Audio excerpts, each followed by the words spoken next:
Hi there, my name is Oscar, and we are going to talk about today the temperature and moisture sensors within agriculture and how have they affected and how they will continue to advance. So first things first, I'd like to give off the importance of technology. The amount of technology innovations that have been created over the years have played a key role into adapting to new practices.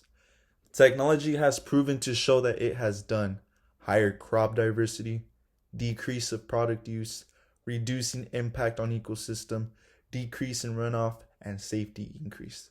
So you may ask yourself exactly, how are these things good or are these things bad? These things are pretty good. The decrease of product use, which is like fertilizer, it is reducing the impact on the ecosystem.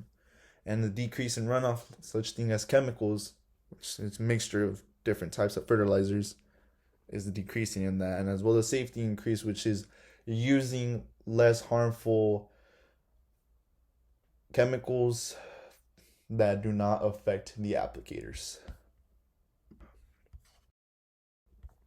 So before I go into talking about the technology innovation that I chose, I like to give off three examples. So these three examples have to do with my sensor that I will be talking about. So the first one, which is one of the most popular ones, are greenhouses. So greenhouses are housing that protects plants from the outside environment. It is also an area that has the desired temperature for the specific plants or crops. An example would be tomatoes or citrus, which could be protected from the citrus, the Asian citrus, I believe something like that is a perfect example that could be used for. Another example of a technology innovation is aquaponics, plants growing without the presence of soil, relying on only fish and water. And then the next one is irrigation system, which is the application of water through different ways that is controlled by artificial intelligence. Each of these three have water and moisture. Some of them have soil, some of them doesn't. One of them just has straight up water, which is one of the things that we need to, that is tested within the sensor is the moisture and temperature. This is going to lead on into the next slide. So, proving these examples, the moisture and temperature sensor. So, what is it exactly? These sensors are used to find temperature and moisture levels, but other things as well to help make decisions to better off the area. So first things first, moisture. What does it do in soil? It provides how much water is stored in the soil. Basically, the storage within the soil that is left. The temperature. How is temperature important to soil? Temperature is important to soil because it is able to see if crops or plants are able to grow, if organisms are able to live off due to the temperature of the soil, which it is depending off the temperature. The ET, the evaporation and transpiration, provides the vegetation of the area. Where's the water going at after evaporating? Salinity, level of salt that is within the soil. If the levels of salt are too high, nothing's going to grow. If the level of salts are too low, there's going to be some growing problems within the crop. So, going on to the next question is, who uses these sensors? Many agricultural workers, like farmers, use such things like this, but it is increasing within the turf industry, especially with golf course superintendents. Golf courses aren't the only thing within the turf industry, which is also turf growers. I believe one of them is called West Coast Turf, which is one of the most popular ones down here in Southern California. They provide the grass for the Super Bowl, provide grass for golf courses, any other types of big jobs. I believe as well for the tennis gardens, they provide grass for different types of events. And then going straight to what a golf course superintendent does is overwatches the course, maintains its condition and quality, provides new ways to increase the health of the turf. So basically, how is the sensor going into this is allowing to maintain the strength, to maintain the health of the turf in order to survive through things that it is going through within every day. So, introducing the Pogo Plus sensor. The Pogo is a new and advanced sensor to display information straight to your phone from the soil. Financial cost of this is $3,000. Labor cost or the savings, $0 for labor cost. It's not labor intensive. If you buy it, I mean, you're gonna have to go out and just stab it in the area that you want to test out. The financial savings is from $1,000 to hundreds of $1,000s per year.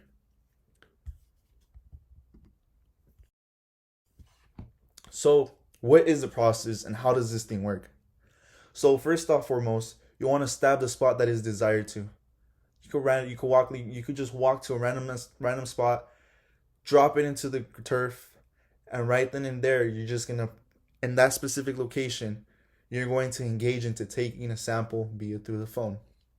After that, what is recommended to do is to map out a whole area that is being saved into the phone for future recommendations. An example would be a green. There are whole areas to walk around. Mapping out the green is very important because the green is one of the most important things in the golf course. You want to maintain the turf on that very, very, very delicate. You want to treat it really nice. You want to make sure it's healthy. Machines are cutting it every day. There's no day. It is mandatory to cut it every day to maintain that type of carpet feel, carpet driven, carpet style of grass. And then after you map it out, the information will be displayed on the phone from the area that is saved. So this is speaking of the salinity levels, the water, the moisture of it, the temperature of it, etc. So I spoke to two different superintendents who use this product. I believe that I wanted to go for a consumer's opinion instead of the speaking out to a representative from the company because I wanted true opinions of this product. So I spoke to Nick Lettner, which is the superintendent at the Indian Wells Golf Course. He explained to me that it provides accurate information for immediate decisions to take place. Like how I explained before, the greens are very important. You got to maintain them to keep the members satisfied, to keep the players satisfied, to keep the golf course at a good reputation, because that's really what the goal is.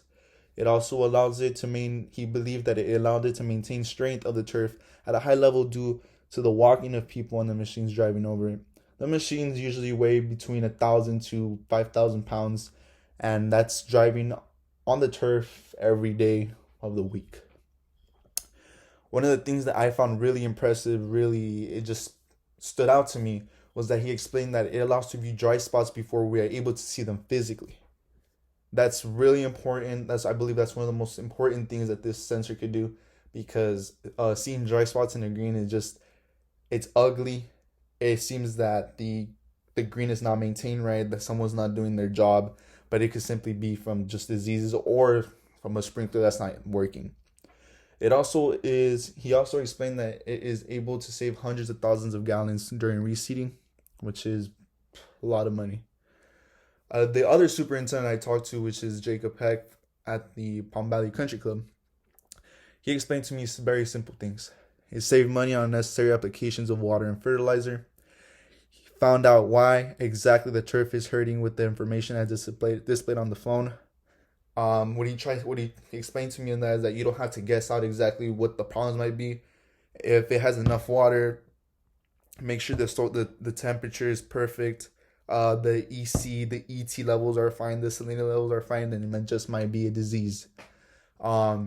He spent a total of 1.3 million gallons a night on water during overseeding, which is almost a month the way he does it. And he believes that he reduced it now after using the Pogo. He doesn't believe, he stated that he has reduced it, and he has reduced it almost 50,000 gallons per night that he's reduced it to. So going on to the pros and cons of the Pogo. So the pros of it is that it saves money on products like water and fertilizer, easily obtains information from specific spots, stress reliever for growers that have areas that are troublesome. The specific spots, they're recorded and saved onto your phones, providing data from everyday use after that. The cons of it is that the price is a bit too expensive for the type of sensor, and then the mapping distance needs to be increased. Is one of the things that the superintendents explained to me. So most of the greens cannot really be mapped out due to how large they are, and only a specific section can be taking care of them.